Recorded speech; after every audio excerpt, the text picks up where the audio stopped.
నమస్తే, welcome to Telugu రాజ్యం. నేను మీ సంతోష్. మీకు ముందుగా ఒక ఆడియో అయితే వినిపిస్తాను. అది చాలా వైరల్ అవుతుంది. ఆడియో ఎవరిదంటే చింతా రాజశేఖర్ గారిది. అందులో వారి మాటలు లేవు, కానీ అసలు ఏంటి ఆడియో, ఎందుకు వైరల్ అయింది, ఏం చెప్తున్నారు అనేది చింతా రాజశేఖర్ గారి మాటల్లో అయితే తెలుసుకుందాం. ఫస్ట్ అయితే ఆడియో వినండి. సార్, ఇప్పుడు ఒకప్పుడు మీరు చింతా రాజశేఖర్ గారి అసమ్మతి పార్టీకి ఇలా కొన్ని లక్షల మంది అసమ్మతి అంటే మీ దాంట్లో ఇంతమంది నడుస్తున్నారు. మీ అంత స్ట్రాంగ్ గా మాట్లాడకపోవచ్చు, కానీ మీరు పడుతున్న బాధ అందరూ పడుతున్నారు ఇప్పుడు. అవును, ఆ రోజు మిమ్మల్ని అందరూ తిట్టుకోవచ్చు, మీరు చెప్పినా కానీ ఇంతమంది తీర్చిపడినట్టు మిమ్మల్ని తిట్టలు చూడండి, మీరు చూడండి పోస్టులు. లేదండి, ఇప్పుడు ఎవరు తిట్టలేదండి. అందుకని ఇక మనం మాట్లాడుతున్న అనేది నేను దాని గురించి కామెంట్ ఏం చేయట్లేదు. ఇక కుల గ్రూపుల్లో కూడా నేను రోజు ఎంతమందితో తగ్గుబాటు కూడా ఒకప్పుడు. అవును, ఇప్పుడు కాలం కోరుకుంటున్నా ఏమంటే తిట్టుకోవాలి నాకే అనుకూలంగా వచ్చినట్టే.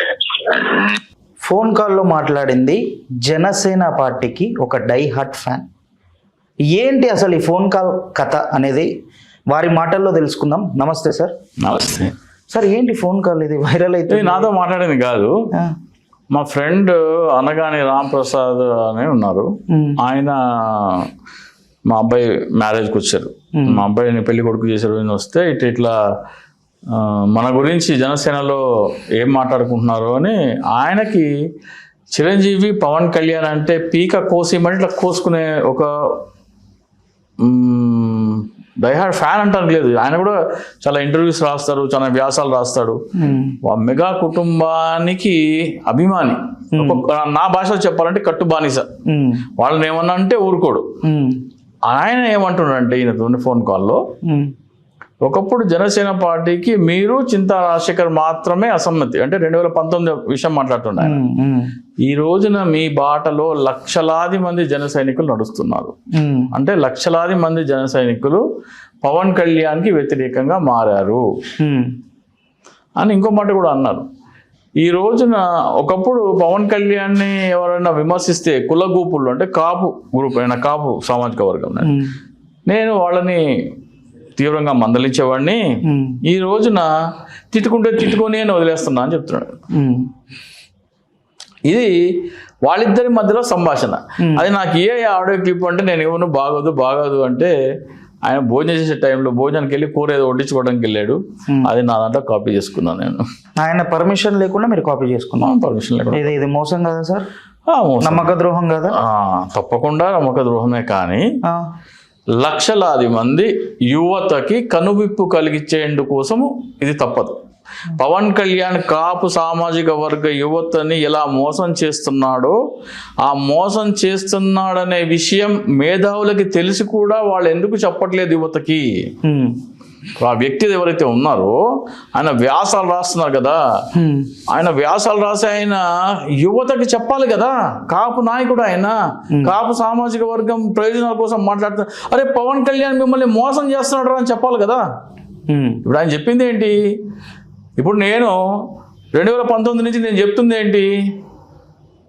ఒకప్పుడు మీరు మాత్రమే అసమ్మతి అంటున్నారు. ఆయన పెద్దగా పవన్ కళ్యాణ్ విమర్శించింది లేదు. ఎవరితో అయితే ఫోన్లో మాట్లాడాడో ఆయన పెద్దగా మాట్లాడింది ఏమీ లేదు. Pawan Kalyan first of all విమర్శించింది ఎవరు? జనసేన పార్టీ పవన్ కళ్యాణ్ కాదు, చంద్రబాబు నాయుడు స్థాపించిన పార్టీకి పవన్ కళ్యాణ్ బినామీ అధ్యక్షుడు అని చెప్పింది నేనే. ఒకనొక ఇంటర్వ్యూలో మీలాంటి యాంకర్ అడిగి పవన్ కళ్యాణ్కి దేశభక్తి లేదా అంటే, పవన్ కళ్యాణ్కి దేశభక్తి లేకపోవడం ఏంటి, చాలా దేశభక్తి ఉంది, కాకపోతే ఆయనది భారతదేశం కాదు తెలుగుదేశం అని చెప్పాను. ఆయన తెలుగుదేశ భక్తి భారతదేశ భక్తి కాదని చెప్పాను. ఇట్లా అంటే పవన్ కళ్యాణ్ కాపు యువతని ఏపుగా గొర్రెల్లాగా మేపి చంద్రబాబు నాయుడు అనే దేవరకి బలిస్తాడు అని చెప్పాను.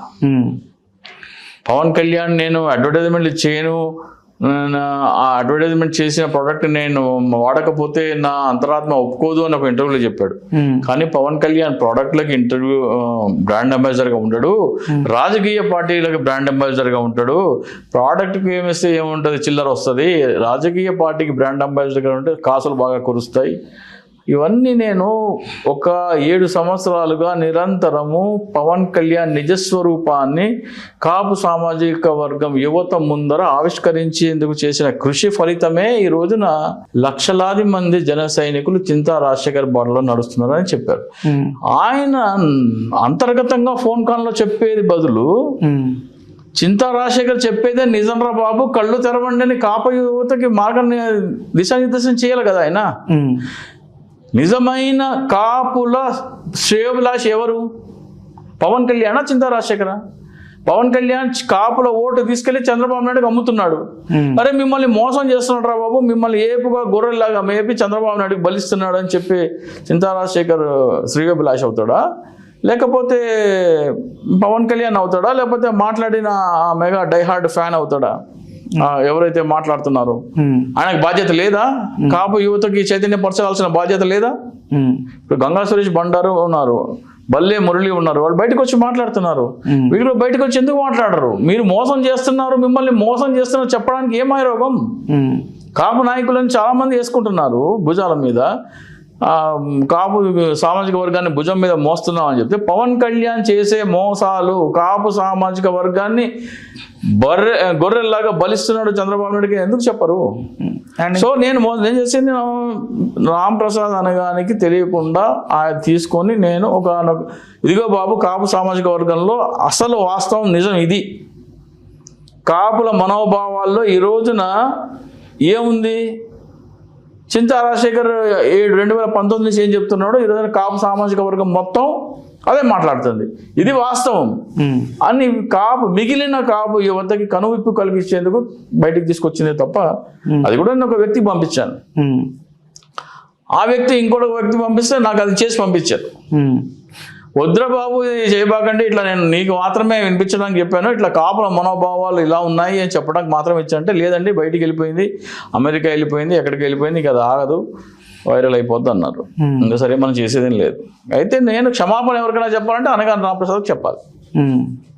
కాపు సామాజిక వర్గం కనువిప్పు చేయడం కోసం నేను ఈ వీడియో ఆయన అనుమతి లేకుండా వైరల్ చేయాల్సి వచ్చింది. ఓకే. అండ్ నాకు ఇంకో డౌట్ ఏంటంటే సార్, నార్మల్గా మీరు నాకు తెలిసి జనసేనకి చాలా పాజిటివ్ ఉండేవారు, ఎందుకు వ్యతిరేకంగా మారారు? అంటే ఇప్పుడు రామ్ గోపాల్ వర్మ కూడా జనసేన పార్టీ పెట్టిన తర్వాత పవన్ కళ్యాణ్ ఫస్ట్ స్పీచ్ విని చాలా గొప్పగా రాశాడు పవన్ కళ్యాణ్ గురించి. అందరూ ఆ ట్రాప్లో పడ్డారు. జేడి లక్ష్మీనారాయణ లాంటి ఐపీఎస్ చదివిన వాళ్ళు కూడా ఆయన ట్రాప్లో పడ్డారు. తోట చంద్రశేఖర్ ఐఏఎస్ ఆయన ట్రాప్లో పడ్డారు. అందరూ పవన్ కళ్యాణ్ మాట్లాడేది ఆయన స్వచ్ఛమైన స్వరూపం అనుకున్నారు. తినబూసిన కత్తి అని ఎవరు అనుకోలేదు. పార్టీ పవన్ కళ్యాణ్ అనుకున్నారు అందరూ. ఏం చేశాడని మీకు విన్నపూసిన కత్తి అని చెప్పేసి అంటున్నారు? పార్టీ అయింది కాదు కదా. పార్టీ స్థాపించినప్పుడు ఏం చెప్పారు?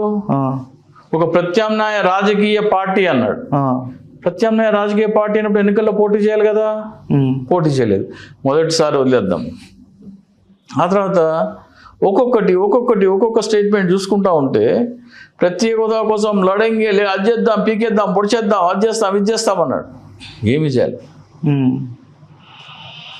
ప్రతి చంద్రబాబు నాయుడికి ఏదైనా కష్టం వస్తే అడ్డుగా ఒక కవచంలాగా వచ్చి నిలబడటమే తప్ప ఈరోజు ఏమంటాడు ఆయన, ఇంకా 15 సంవత్సరాలు చంద్రబాబు నాయుడు ముఖ్యమంత్రిగా ఉండాలంటున్నాడు. చంద్రబాబు నాయుడు ఎట్లాగో 76 ఏళ్ళు వచ్చేసినాయి ఆయనకి, ఇంకా 15 సంవత్సరాలు ఆయన 90 ఏళ్ళ దాకా ఎట్లాగో రాజకీయాల్లో ఉన్నాడు. అంటే ఇండైరెక్ట్గా ఏమంటున్నాడు, లోకేష్ ముఖ్యమంత్రి చేస్తామంటున్నాడు. అవసరమైతే మేబీ 15 years అవుతే దేవాస్ కూడా ముఖ్యమంత్రి అవ్వచ్చు.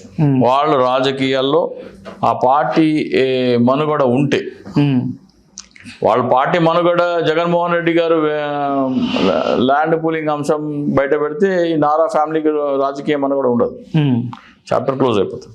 నేను ఏదైతే చెప్పానో ల్యాండ్ పూలింగ్ అంశం, అది ప్రజలకి జగన్మోహన్ రెడ్డి గారు ఎక్స్ప్లెయిన్ చేస్తే కనుక డెఫినెట్గా నారా ఫ్యామిలీ రాజకీయాల్లో ఉండదు, ఇంకా చాప్టర్ క్లోజ్ అయిపోతుంది. అది వాళ్ళు జగన్మోహన్ రెడ్డి గారు ఉపయోగించుకుంటారా లేదా అనేది మనకు సెకండరీ. కానీ పవన్ కళ్యాణ్ ఏమంటున్నాడు, ఇంకా 15 సంవత్సరాలు అంటున్నాడు. ఆయనేమో అన్నయ్య అంటున్నాడు. సో పవన్ కళ్యాణ్కి ముఖ్యమంత్రి అవ్వాలనే ఆశ లేదు, ముఖ్యమంత్రి అయ్యి ఒక ప్రజలకు ఏదైనా మంచి చేద్దామనే ఉద్దేశమే లేదు. ఆయన కేవలం చంద్రబాబు నాయుడు స్థాపించిన పార్టీకి బినామీ అధ్యక్షుడిగానే ఉంది. ఆయన వ్యవహార శైలి నిశ్చితంగా గమనిస్తే అంటే మనము ఒక రాజకీయ విశ్లేషకుడిగా మనం ఆయన తీసుకున్న నిర్ణయాలు, ఆయన ఇచ్చే స్టేట్మెంట్లు అన్నీ విశ్లేషిస్తే ఏమని కనపడుతుందంటే జనసేన పార్టీ పవన్ కళ్యాణ్ది కానే కాదు. ఆయన కేవలం చంద్రబాబు నాయుడు స్థాపించిన పార్టీకి ఒక బినామీ అధ్యక్షుడిగా ఉన్నాడు. ఇదే మనము కాపు సామాజిక వర్గ యువతకు చెప్పాలి, అరే మోసపోకంటారు బాబు, మిమ్మల్ని అమ్మేస్తున్నాడు. ఆఖరికి ఇన్సూరెన్స్ పేరు మీద అమాయక కార్యకర్తల దగ్గర డిట్టను దోచుకున్నాడు కదా, దాదాపు 100 కోట్ల దాకా దోచుకున్నాడు కదా. నీ 100 కోట్లు దోచుకున్నది కాక నీకు మేలు చేస్తున్నా అంటాడు. కార్యకర్త ఇచ్చిన 500 400 జేబులో వేసుకొని 100 రూపాయలు మాత్రమే ఇన్సూరెన్స్ కంపెనీకి కట్టి ఆ కార్యకర్త దగ్గర దోచుకున్నదే కాకుండా కార్యకర్త చనిపోతే ఇన్సూరెన్స్ కంపెనీ వాళ్ళకి డబ్బులు ఇస్తుంటే నేను ఇస్తున్నా అని చెప్పుకుంటున్నాడు. ఎవరు? పవన్ కళ్యాణ్. ఇంతకంటే నయవంచన, ఇంతకంటే నమ్మక ద్రోహం ఎవరు చేస్తారు? ఇది ఎందుకు చెప్పట్లేదు మీరు అంట. నేను పవన్ కళ్యాణ్కి దోచుకోవాల్సిన అవసరం ఏముందని నా క్వశ్చన్ సార్. ఇప్పుడు దోచుకుంటున్నాడా లేదా క్వశ్చన్ రుజువు అయిందా లేదా? ఇప్పుడు పవన్ కళ్యాణ్ అరే ఒక చెప్పేది నబ్బా, పవన్ కళ్యాణ్ ఒక మూవీ చేస్తే 30 కోట్లు, 5 సంవత్సరాల్లో ఇన్సూరెన్స్ స్కామ్ లో దోచుకున్నది 100 కోట్లు. నేను ఇప్పుడు పవన్ కళ్యాణ్ ఏం చెప్పినాడంటే, ఒక ఇన్సూరెన్స్ పాలసీ తీసుకుంటే నువ్వు 500 కడితే నేను 1500 జోడించి నా కష్టార్జితము ఒక ప్రీమియం పాలసీ తీసుకుంటా అని చెప్పినాడు. వాళ్ళు ఏమనుకున్నారు, 2000 రూపాయల ఇన్సూరెన్స్ ప్రీమియం 500కే వస్తుంది కదా అని అందరు కట్టినారు. పవన్ కళ్యాణ్ కూడా చెక్కులు పట్టుకొని 2 కోట్లు, ₹1 కోటి చెక్కులు పట్టుకొని ఇన్సూరెన్స్ కంపెనీకి ఇచ్చేది. అందరూ ఏమనుకుంటున్నారు, పవన్ కళ్యాణ్ కష్టార్జితం ఇస్తున్నాడు అనుకుంటున్నారు. కానీ 5 లక్షల రూపాయల యాక్సిడెంటల్ ప్రీమియం 100 రూపాయలు కూడా ఉండదు. పోస్ట్ ఆఫీస్లో 399 రూపాయలకి 10 లక్షల accident premium, double. Pawan Kalyan కంటే 100 రూపాయలు తక్కువ, దానికి డబల్. నువ్వు ఏ ఇన్సూరెన్స్ కంపెనీతో టైప్ పెట్టుకున్నావు, ఎంత కడుతున్నావు, బయట పెట్టమన్నా చెప్పండి. ఏం అవసరం అంటారు కదా పవన్ కళ్యాణ్ని? ఏ ఇన్సూరెన్స్ కంపెనీతో నువ్వు టైప్ పెట్టుకున్నావు, వాళ్ళకి ఎంత ప్రీమియం కడుతున్నావు, కార్యకర్తల దగ్గర ఎంత వసూలు చేస్తున్నావు, మిగిలిన డబ్బులు ఏం చేస్తున్నావు మీరు అడుగుతున్నారు కదా, చెప్పమనండి.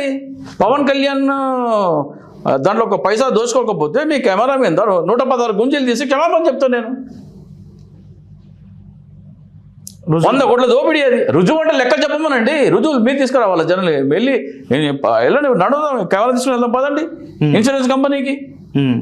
పవన్ కళ్యాణ్ ప్రీమియం ఎంత కడుతున్నాడు, ఎంత ప్రీమియం కడుతున్నాడు, కార్యకర్తల దగ్గర ఎంత వసూలు చేస్తున్నాడు, రండి ఎక్స్పోజ్ చేద్దాం, ఇన్సూరెన్స్ కంపెనీకి వెళ్దాం రండి. ఒక 1 వారం రోజులు గ్యాప్ చిన్న చిన్న పనులు ఉన్నాయి, మా అబ్బాయి పెళ్ళి అయిపోయిన తర్వాత అటు ఇటు వెళ్ళే కార్యక్రమాలు ఉన్నాయి, అది అయిపోయిన తర్వాత కెమెరా తీసుకుని వెళ్దాం రండి. పవన్ కళ్యాణ్ దోచుకున్నా లేదా? కాపు సామాజిక వర్గ యువత రక్తం పీల్చే జలగలాగా పీల్చుకున్నాడు. అధికారం రాకముందరే 100 కోట్లు దోచుకున్నాడు. ఏం మాట్లాడుతున్నాడు పవన్ కళ్యాణ్ గురించి? ఈ మోసాలని ఎందుకు బయట పెట్టారు ఈ కాపు నాయకులు అంటారు నేను. పవన్ కళ్యాణ్ నిజ స్వరూపం ఏంటో ఇప్పుడు ఆయన ఏమంటున్నాడు, ఈ రోజున్న చింతా రాజశేఖర్ బాటలో లక్షలాది మంది జన సైనికులు ఎందుకున్నారు అంటే ఇవన్నీ నేను బయట పెట్టా కాబట్టి.